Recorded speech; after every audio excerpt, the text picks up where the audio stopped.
يا صباح الفل يا شباب. ال 10000 ميك سيف من ريتشي بتصميم جميل جدا يا صديقي.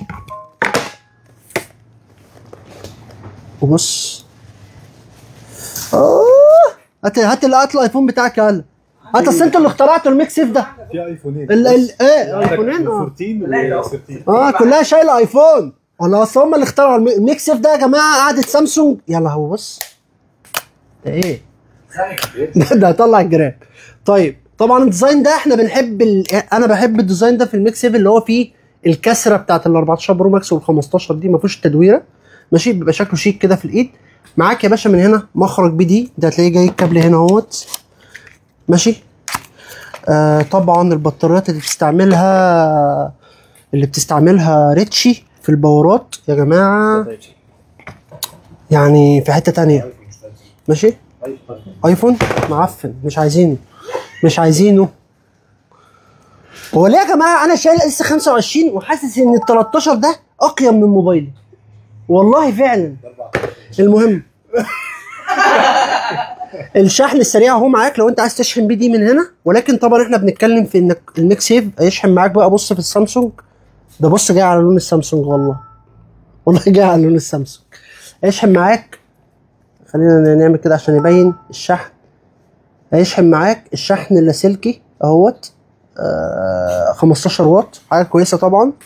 وزي ما انت شايف كده الديزاين ده كله ميتال اهو، ومن قدام حاجه كده شبيهه بالازاز، حلاوه يعني.